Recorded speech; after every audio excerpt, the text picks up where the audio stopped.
Welcome student, स्वागत है आपका मेरे चैनल पर। आज हम गुजरात बोर्ड क्लास 10 कंप्यूटर उसका यहाँ पे लेसन 7 फंक्शंस इन कैलसी उसके बारे में डिस्कशन करेंगे। ओके, तो डायरेक्टली वीडियो स्टार्ट करते हैं।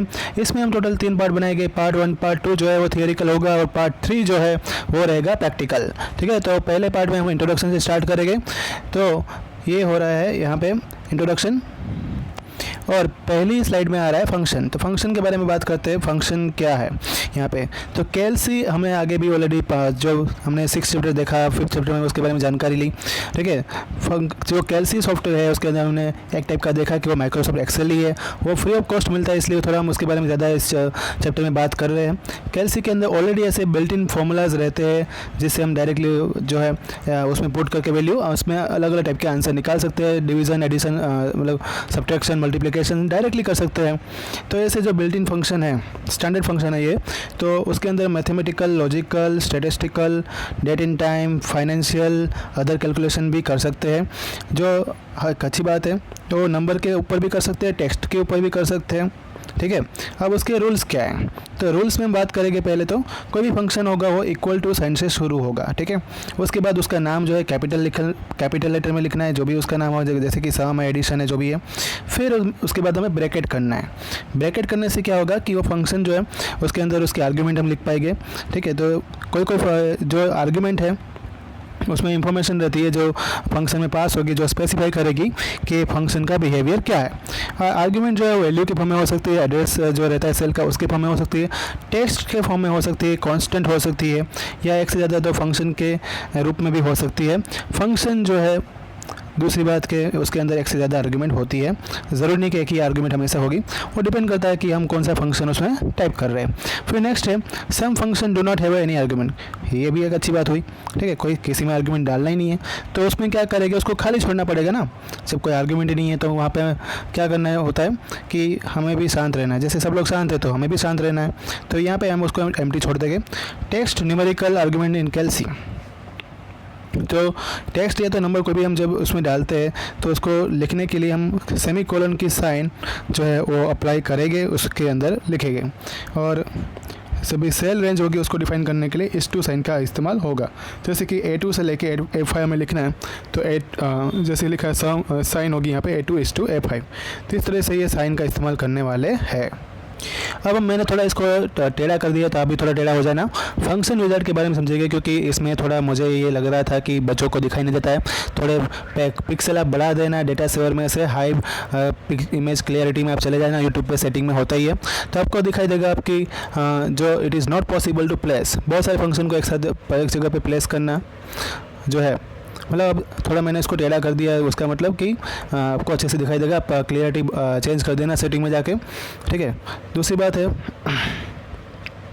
कि यहाँ पे ज़रूरी नहीं कि हमेशा जो फंक्शन को एक साथ ही हम पुट कर सकें, इसलिए हमें कभी कभी जो है फंक्शन को फंक्शन विजार्ड में से पुट करवाना पड़ता है। उसमें फंक्शन को एंटर करवा के हम फंक्शन विजार्ड में से उसके ऊपर ऑपरेशन करते हैं। तो इसमें किस तरह से फंक्शन विजार्ड काम करता है और उसके स्टेप्स क्या होते हैं वो हम यहाँ पे देखेंगे। तो पहले तो हमें सिलेक्ट कर लेना है सेल सिलेक्ट करो, उसके बाद इंसर्ट में जाके फंक्शन पे क्लिक करना है। तो ये फंक्शन पे जैसे हम क्लिक करेंगे, ठीक है, तो उसके बाद क्या वहाँ पे दिखाई देगा, तो ऐसा डायलॉग बॉक्स जो है यहाँ पे दिखाई दे रहा है, वैसे डायलॉग बॉक्स दिखाई देगा। उसमें अगर हमें इंसर्ट में जाके फंक्शन को सिलेक्ट नहीं करना है तो हम डायरेक्टली दूसरा ऑप्शन अपने पास अवेलेबल है, Ctrl+F2 भी दबा के फंक्शन विजार्ड ओपन करवा सकते हैं। तो ये भी एक दूसरा तरीका भी है। आगे बढ़ते हैं।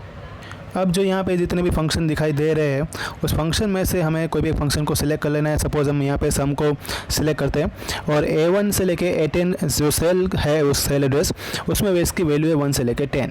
ठीक है, तो डायलॉग बॉक्स जब हम यहाँ पे सम को सिलेक्ट करेंगे और उसके बाद नेक्स्ट बटन पे क्लिक करेंगे, अब हम यहाँ पे जो वैल्यू है जो नंबर है वो डालेंगे, तो you can enter up to 30 arguments, मतलब यहाँ पे 30 आर्ग्यूमेंट्स तक हम नंबर को ऐड करवा सकते हैं। उसकी रेंज जो है वो दे सकते हैं, एक अच्छी बात है। और उसके बाद हमें ओके बटन को क्लिक कर देना है। अब आप देख रहे होगे कि जो 4th पॉइंट है यहाँ पे कि enter the value of cell address. अब यहाँ पे जो सेल एड्रेस था उसके नंबर हम दे देंगे। तो ये जो सभी नंबर हमने ऑलरेडी यहाँ पे दे के रखे 1 2 3 4 5 10 तक हमने दे दिया है। ठीक है, तो ये उसी से आगे बढ़ेंगे।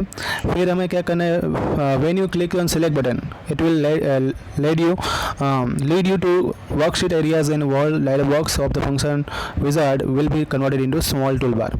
फिर ये जो पूरा डायलॉग बॉक्स था किसका, फंक्शन विजार्ड का, वो छोटा सा बन जाएगा जो जैसे यहाँ पे दिखाई दे रहा है, ठीक है। और उसके बाद press enter key to maximize button and after selecting cell and cell range. अगर हमें इसको बड़ा करना है तो हम बड़ा भी कर सकते हैं, मैक्सिमाइज का बटन वहाँ पे दिया होगा, उसके बाद आप फंक्शन विजार्ड फिर से ओपन हो जाएगा। ये अपनी मर्ज़ी है कि हमें उसको बड़ा करना है कि नहीं करना है, वो अपने ऊपर रहता है कि हमें कौन सा फंक्शन हम उसका ऑपरेशन परफॉर्म करवा रहे हैं। जैसे मैंने पहले बोला कि हम यहाँ पे जो नंबर दिए थे 1 to 10 उनका हमें यहाँ पे सम करना है, ठीक है। तो हम यहाँ पे कौन सा हमने फंक्शन लिया था, जो स्क्रीन पे डायरेक्टली जो नंबर 1 पे हमें जाना था और उसके बाद ओके बटन पे हमें क्लिक करेंगे तो मैंने आपको बताया था सम वाला, जो उस पर हमने क्लिक किया था तो डायरेक्टली आंसर जो है जिसमें हमें आंसर चाहिए, जैसे कि हमें C4 वाले जो सेल है उसमें आंसर चाहिए, ठीक है। तो ये C4 वाला सेल इधर दिया हुआ है, तो उस पर हम रिप्रेजेंट करेंगे आंसर। तो उसको हम पहले वहाँ पे C4 लिख देंगे और वहाँ पे ही वो आंसर दिखाई देगा, ठीक है। वहाँ पे हम ओके जैसे क्लिक करेंगे उस बटन पे और तब सम ये 10 के 10 डिजिट का हो जाएगा और उसका आंसर जो है वो किस में आएगा, C4 में आएगा। और ये आंसर जो है किसका है, तो कि जो A1 सेल से लेके A10 सेल था उनका सबका सम जो आएगा वो कितना होगा, 55 होगा। तो इस तरह से हम सम वाला जो यहाँ पे फंक्शन था उसको हमने परफॉर्म किया। वैसे हमें दूसरे फंक्शन भी परफॉर्म कर सकते हैं। अब बहुत ही इंपॉर्टेंट स्लाइड आ रही है, मैथमेटिकल फंक्शन जो है उसके ऊपर हम बात करेंगे इधर। तो उसमें पहला आ रहा है इधर, क्या है देखो, हम देखते हैं। एक मिनट में इसको क्लोज कर देता हूँ, ठीक है। अब हाँ, तो इसमें एब्सोल्यूट वैल्यू पहले आ रही है। एब्सोल्यूट वैल्यू का जो मैथमेटिकल सिंटैक्स है वो ABC ब्रैकेट है, उसको हमें याद कर लेना है। ये क्या करेगा, ये फंक्शन जो है वो माइनस साइन को रिमूव कर देगा, जो भी हमने वहाँ पे नंबर डाला होगा। जैसे कि हमने डाला था ABS -13, तो आंसर अपना क्या आएगा, +13, ठीक है। तो इस तरह से कोई भी नेगेटिव नंबर होगा उसको पॉजिटिव में कन्वर्ट करने के लिए फंक्शन काम आता है। ये सेल एड्रेस जहाँ पे भी हमने इसको डाला होगा वहाँ से नेगेटिव साइन उसका सेल एड्रेस में से जो हमने कंटेंट डाला होगा उसमें से नेगेटिव साइन उसको रिमूव कर देगा और पॉजिटिव में कन्वर्ट करके देगा। फिर नेक्स्ट आ रहा है यहाँ पे एक्सपोनेंशियल फंक्शन। तो ये क्या काम करेगा, तो वो e की पावर में x जैसे होता है तो उसकी वैल्यू हमें डिफाइन करके देगा। जैसे कि हम यहाँ पे एक्सपोनेंट के अंदर हम पुट करेंगे, पहले तो उसका सिंटैक्स याद कर लेते हैं। EXP उसका सिंटैक्स है, ठीक है। और उसमें उसका जो सिंटैक्स रहेगा वो n यहाँ पे रिप्रेजेंट करता है नंबर, कितने भी हम डालेंगे। जैसे कि हमने एक्सपोनेंट 1 डाला तो उसकी आंसर कितना आएगा, 2.72, यानी कि ये पूरा जो नंबर है वो उसका टोटल नंबर, तो ये उसका राउंडिंग ही हो रहा है, ठीक है। फिर नेक्स्ट बात बताओ, तो अगर मैं एक्सपोनेंट 2 डालूंगा तो e की पावर में 2 जो होगा उसका जो आंसर आएगा वो आंसर तुम्हें वो आउटपुट में देगा, ठीक है। ये डायरेक्टली कैलकुलेटर से नहीं होगा, इसलिए एक्सपोनेंट फंक्शन का इस्तेमाल होता है। ई क्या है, ये एक्सपोनेंट है, ये लॉगरिथम जो लॉग टेबल बोलते हैं उसके अंदर जो वैल्यू होती है उसके अंदर ये वाला कांस्टेंट नंबर जो है वो काम आता है। और ये एक्सपोनेंट वाले ग्राफ में भी ये वाला नंबर काम आता है, ठीक है। उससे ये इसका आंसर निकालने में ईजी हो जाता है। फिर नेक्स्ट है फैक्टोरियल फंक्शन। तो फैक्टोरियल फंक्शन जो है वो क्या रिटर्न करेगा वैल्यू, तो फैक्टोरियल फॉर्म जो रहता है, हमने जो सीरीज़ वाले अरिथमेटिक प्रोग्रेशन में इसके बारे में सुना था कि फैक्टोरियल का मतलब क्या होता है। फैक्टोरियल का मतलब है कि जो भी, जैसे कि हमने लिखा 4 फैक्टोरियल, तो हमें पता होना चाहिए 4 फैक्टोरियल मतलब क्या होता है, 1 × 2 × 3 × 4, ठीक है।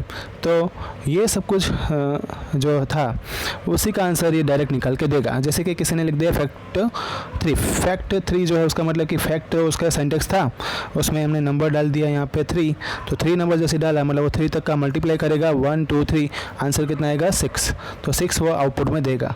तो इस तरह से फैक्टोरियल फंक्शन का भी इस्तेमाल हम कर सकते हैं। फिर नेक्स्ट आ रहा है यहाँ पे नेचुरल लॉगरिथम फंक्शन, LN जिसको बोलेंगे लीनियर लॉग। तो ये जो है वो लॉग का आंसर निकाल के देगा, ये लॉग ढूंढने के लिए काम आएगा, ठीक है। कैलकुलेटर से भी हम लॉग जो है ढूंढ सकते हैं, उसका शॉर्टकट आपको यूट्यूब के वीडियो से मिल जाएगा, मैं भी आपको बता दूंगा बाद में। लेकिन अभी हम इसकी डिस्कशन नहीं करेंगे क्योंकि यहाँ पे डायरेक्टली हमें अपने कैलसी के अंदर ये फंक्शन के फॉर्म में हम निकाल सकते हैं। तो इसका सिंटैक्स रहेगा, सिंटैक्स पहले बात कर लेते हैं। सिंटैक्स क्या रहेगा, LN और जो है स्क्वायर ब्रैकेट में हमें उसका नंबर डाल देना जिसका भी लॉग देखना है। जैसे कि हमें देखना है log 8 का log देखना है, तो हम ln में 8 लिख देंगे तो आंसर क्या निकल के आएगा 2.08। ठीक है, 2.08 उसका आंसर होगा। तो जो log E2 ऐसा लिखा होता है, कभी कभी जो हमारे सर या मैम ब्लैक बोर्ड पे लिखते हैं, हमें पता नहीं होता है क्या है, तो उसका आंसर यहाँ पे कैलसी से डायरेक्ट निकल जाएगा। ये सॉफ्टवेयर ऐसा काम करेगा और ये इनबिल्ट फंक्शन है, तो हमें कहीं से ढूंढने की ज़रूरत है नहीं। हमें जस्ट इस फंक्शन का जो सिंटैक्स याद रखना है और इसकी रिटर्न वैल्यू जो है आपको पूछ सकता है, क्योंकि ये वाली वैल्यू इसमें दी हुई है। ठीक है, एग्जाम में, क्योंकि जो बुक में वैल्यू होती है हमें याद रखनी पड़ेगी। आपको दूसरी वैल्यू नहीं पूछेगी, जैसे कि log 12 log 13, ठीक है, उसकी वैल्यू आपको नहीं पूछेगी। ठीक है, तो लेकिन जो वैल्यू बुक में दी हुई है एक वैल्यू ये है, तो आपको ये याद करके जानी है।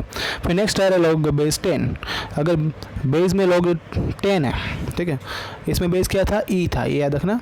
लीनियर log में बेस क्या होता है, ये होता है। अगर लॉगरिथम में बेस 10 है तो फिर उसका आंसर थोड़ा अलग निकलता है, उसका log अलग निकलता है। तो log उसका जो सिंटैक्स रहेगा आपको याद रख लेना है, log 10 और उसके बाद ब्रैकेट में n, ये उसका सिंटैक्स है। और इसको जैसे कि हमने एग्जांपल में log 10 6 लिख दिया, मतलब 6 का log निकाल के देगा, तो log 6 कितना आ रहा है 0.77।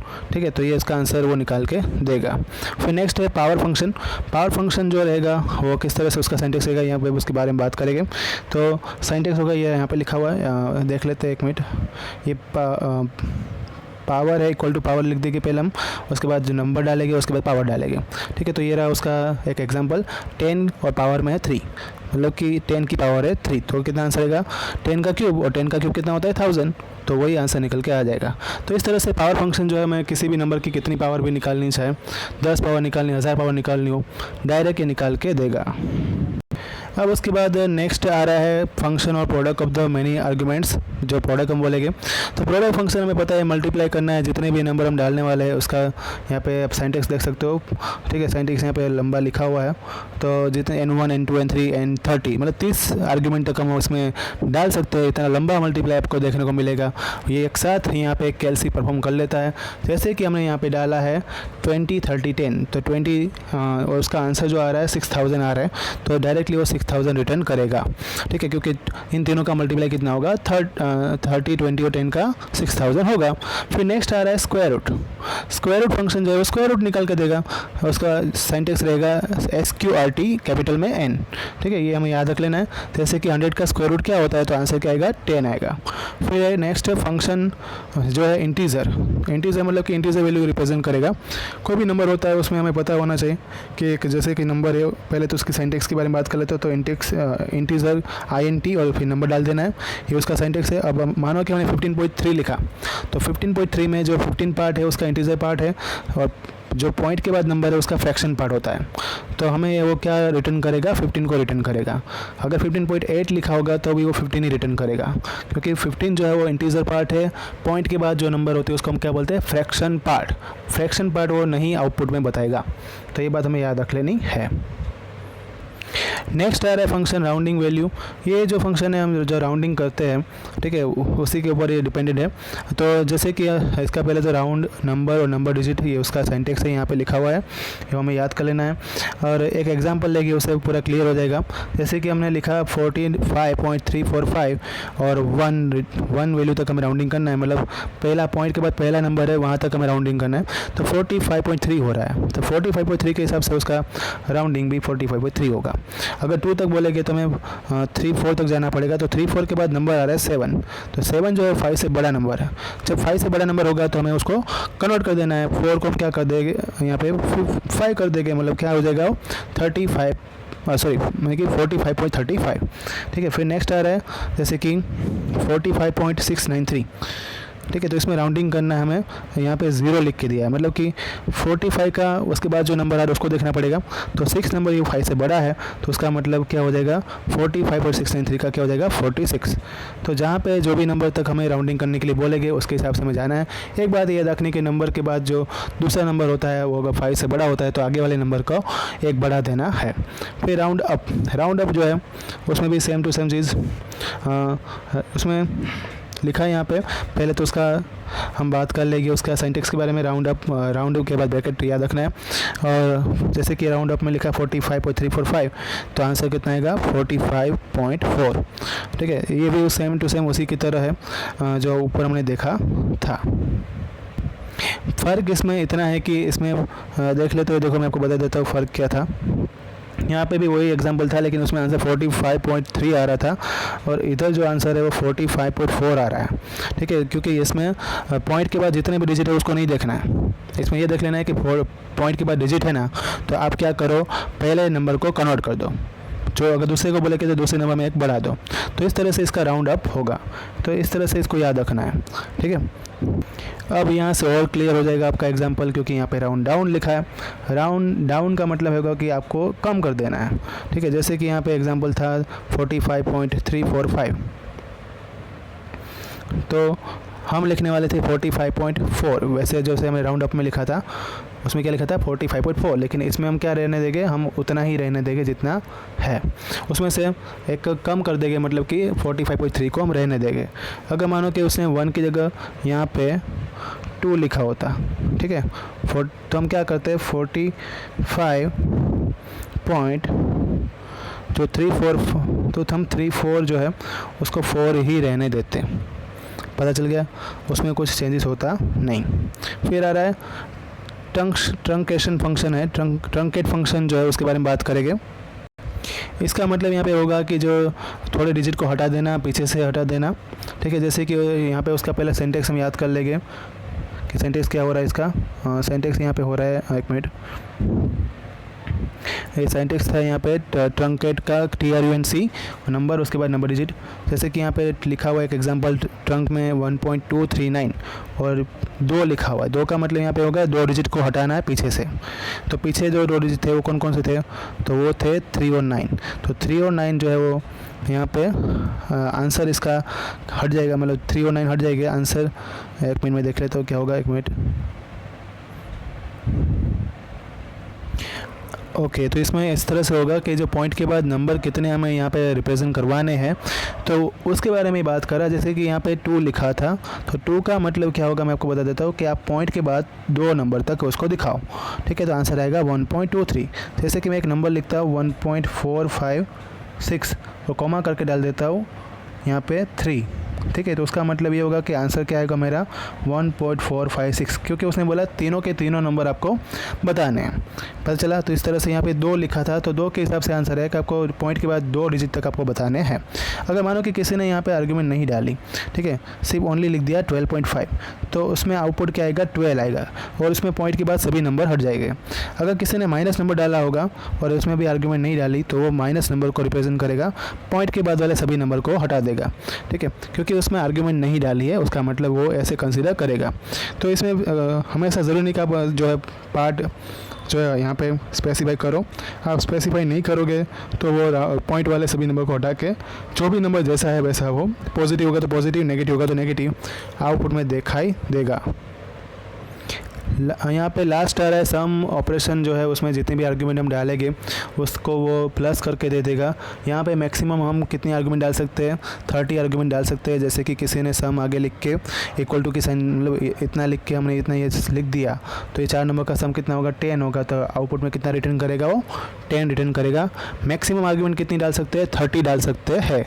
ये बात भी हमें याद रखनी है। नेक्स्ट हम बात करेंगे यहाँ पे फाइनेंशियल फंक्शन के बारे में। तो फाइनेंशियल फंक्शन जो है वो एक हमें कोई भी मंथली इंस्टॉलमेंट काउंट करना है, फ्यूचर में जो इन्वेस्टमेंट हम पे करने वाले हैं वो काउंट करना है, डेप्रिसिएशन जो घाटा हुआ था बिजनेस में वो काउंट करना है। उसके लिए फंक्शन जो इस्तेमाल होने वाला है वो है NPER। ये फंक्शन का हम इस्तेमाल करने वाले हैं। ये फंक्शन को हम एक एग्जाम्पल के साथ देखेंगे कि रमेश एक जो है कस्टमर था, उसने एक लोन ले ली यहाँ पे 1 लाख की, तो उसका रेट ऑफ इंटरेस्ट था 7.5% और वो है 12,000 एनुअली दे रहा है, लोन का इंस्टॉलमेंट पे कर रहा है। Then within the how many years will he be able to repay, उसको कितने साल तक उसको पे करना पड़ेगा। ऐसे क्वेश्चन आते हैं तब ये वाला फंक्शन काम आता है। इसका हम इस्तेमाल करेंगे।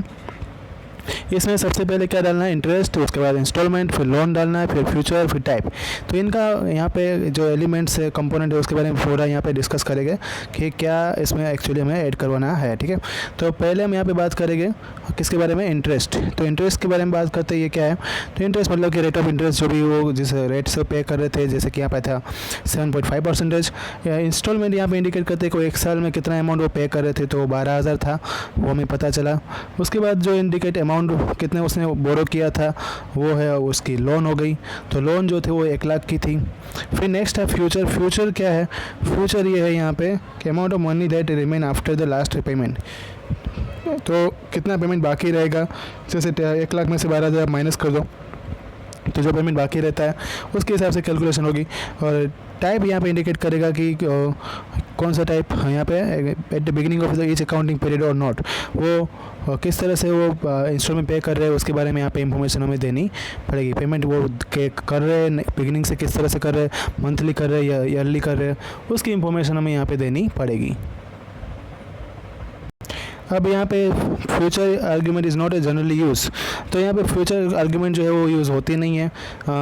फिर दूसरा है कि अकाउंटिंग पीरियड भी जो है कभी कभी इस्तेमाल नहीं होता है, ठीक है। तो यहाँ पे उसको अकाउंटिंग पीरियड जो है 1 लिख सकते हैं अगर स्टार्टिंग से वो शुरू हो रहा है, अगर नहीं हो रहा है तो 0 लिख के भी हम उसको छोड़ सकते हैं। जैसे कि यहाँ पे तीनों चीज़ हमने डाल दी है, रेट ऑफ इंटरेस्ट डाल दिया है, वो जो बोरो कर रहे थे मतलब जो हर साल पे कर रहे थे वो डाल दिया है, और लोन कितनी थी 1 लाख की थी वो डाल दिया है। तो उसका आंसर क्या आएगा 13.56 ईयर, ठीक है। तो इस तरह से हम आंसर निकाल सकते हैं। तो इस तरह के क्वेश्चन काउंट करने के लिए भी कैलसी काम आता है। अब आ रहा है इफ़ फंक्शन। एक फंक्शन जो है मतलब कि कभी हम जो डिसीजन वाले फंक्शन होते हैं जिसमें डिसीजन लेना पड़ता है, ठीक है। तो कैलसी ऐसे सेट ऑफ फंक्शन भी जो है लॉजिकल फंक्शन को भी हमें प्रोवाइड करता है, उसमें ऑलरेडी प्री डिफाइंड कंडीशन हमें डालनी पड़ेगी, तो उसमें हम ऐसे ऑपरेशन भी परफॉर्म कर सकते हैं कैलसी सॉफ्टवेयर के द्वारा। तो यहाँ पे हम बात करेंगे इफ़ फंक्शन की। तो इफ़ जो है उसकी साइंटिक्स हमें याद रख लेनी है, साइंटिक्स बहुत बड़ी है, ठीक है। इफ़ में पहले लॉजिकल टेस्ट पहले होगी, अगर आंसर ट्रू आता है वो दूसरी कंडीशन है, अगर आंसर फॉल्स आता है तो तीसरी कंडीशन होगी, ठीक है। कैलसी इस तरह से एक्सप्रेशन को कैलकुलेट करेगा, रिजल्ट ट्रू आएगा तो वो वाली रिटर्न करेगा वैल्यू, अगर फॉल्स आएगा तो लास्ट वाली वैल्यू रिटर्न करेगा। फिर नेक्स्ट आ रहा है यहाँ पे, आपको मैं बता दूँ कि इसमें क्या है कि यहाँ पे रेशनल ऑपरेटर आ रहे हैं। रेशनल ऑपरेटर जो इसमें यूज़ होने वाले हैं ये सभी उसके सिंबल यहाँ पे दिए हुए, equal to, less than, greater than, less than, equal to, greater than, equal to, not equal to, ठीक है। ऐसे सभी उसका मतलब तो हमें पता है कि भाई इक्वल होगा तो उसका मतलब होगा कि दोनों ऑपरेंड जो है इक्वल है। ये लेस देन में कोई छोटा होगा, ग्रेटर देन में कोई बड़ा होगा। लेस देन इक्वल टू में छोटे मतलब, और less greater than equal to आपको पता है, और नॉट इक्वल टू भी पता है, मतलब कि दोनों एक समान नहीं होंगे, ठीक है। तो उससे हमें ये याद कर लेना है, इतने सिंबल हम यहाँ पे इस्तेमाल करने वाले हैं। तो स्टूडेंट यहाँ पे पार्ट 1 जो था इस चैप्टर का यहाँ पे ख़त्म होता है। पार्ट 2 में जो हम बात करेंगे आगे के फंक्शंस के बारे में, जो है परफॉर्म होने वाले कैलसी सॉफ्टवेयर के अंदर। लंबा चैप्टर है इसलिए पार्ट 2 में उसको छोड़ेंगे, ओके। तो रिवाइज करना इसको, और फिर बाद में हम डायरेक्टली हम जाएंगे पार्ट 2 में, ओके। तो भूलना मत, इसको भी देखना पार्ट 2 को। आगे भी चैप्टर 1 से चैप्टर 6 तक बन चुका है तो उसको भी देखना मत भूलना। रिवाइज करते रहना, लाइक करना, सब्सक्राइब करना। Thank you all.